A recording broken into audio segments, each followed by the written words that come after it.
Halo Sobat CCTV Grosir, selamat datang kembali di YouTube channel kita bersama saya Teddy.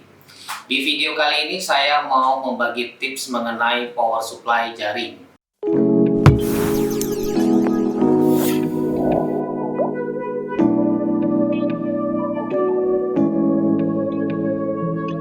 Hai Sob, sebelum kita mulai videonya, gue ada info penting nih buat kalian. Jadi, cctvgrosir.com lagi buka peluang kemitraan.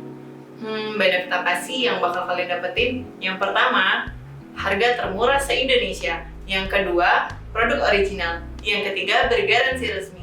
Yang keempat, nyaris tanpa modal. Yang terakhir nih, full support. Mulai dari training produk, iklan sosial media, dan masih banyak lagi. Untuk info lebih lanjut, klik link di bawah ini ya. Bye, selamat menonton. Bagi kalian yang belum tahu apa itu power supply jaring, ini disebut power supply jaring. Kenapa? Ya, karena ada jaringnya sob.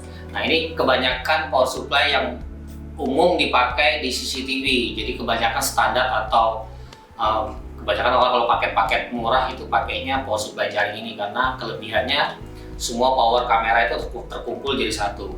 Kalau yang tipe lama kan pakai adaptor. Nah, kalau yang di atasnya dia itu biasanya pakai box lagi dan ada screen-nya. Nah, di video kali ini saya mau berbagi beberapa tips mengenai pemasangan power supply jaring. Oke, kita mulai saja videonya. Seperti yang sobat lihat di gambar, ini saya sudah pasang powernya ya. Kalau lihat panel-panelnya sobat bisa lihat di sini nih. Banyak kan mereka kurang ngeh atau nggak sadar kalau keterangannya ada di casing besinya ini yang tipe-tipe sekarang. Nah, di sini ada L, ada N, ada ground, ada negatif dan positif. Tips yang pertama saya mau bagikan ialah pemasangan kabel power. Nah, di sini seperti yang kalian sobat lihat ya. Di sini saya pasangnya ujung sama ujung. Jadi L sama N-nya itu pastikan ujung sama ujung dan tembaganya tidak terlihat sama sekali. Kenapa?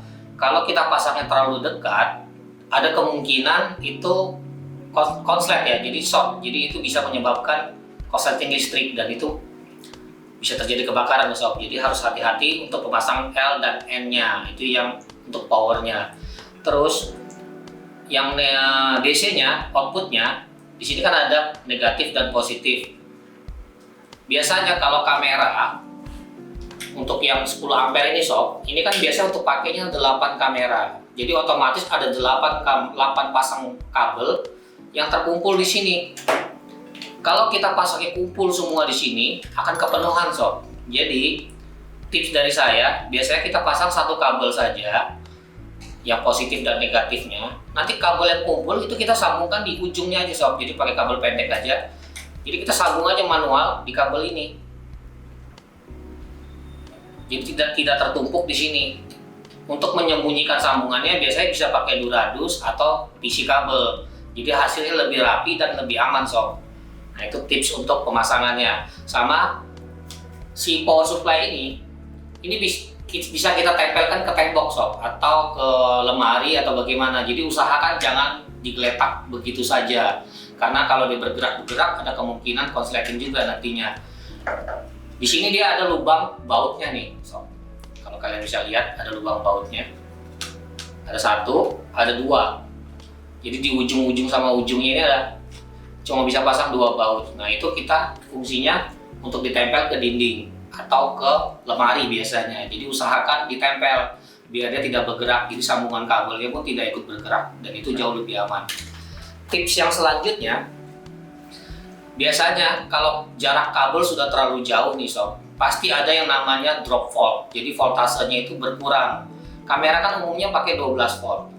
Kalau sudah terlalu panjang, nanti biasanya bisa jadi di bawah 11 volt. Nah, itu ada kamera yang toleransinya tidak tinggi. Jadi mereka hanya 11 volt sampai 13 volt contohnya. Dan itu hasilnya jadi tidak tampil kameranya atau warnanya jadi buram. Biasanya seperti itu.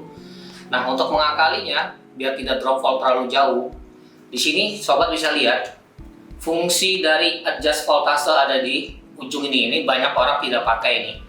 Nah, ini kita bisa adjust volt pakai test pen.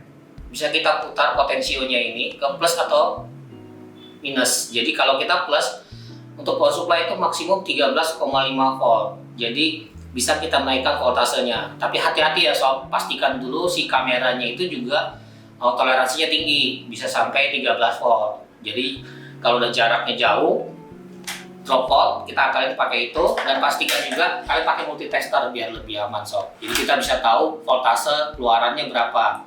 Nah itu fungsi dari adjust nih. Banyak orang tidak tahu karena kadang mereka sudah pakai 10 ampere, jarak 200 meter kok kamera tidak tampil. Nah ini kita bisa akalin dari situ. Oke, cukup itu tips dari kita. Kalau sobat punya tips lainnya mau berbagi, silakan di komentar bawah. Buat kalian yang belum subscribe, silakan subscribe video ini, terus klik tombol like-nya sob. Jangan lupa. Thank you. Jangan lupa like, share, komen, dan subscribe. Karena subscribe itu gratis. Iya, jangan lupa nyalain loncengnya ya.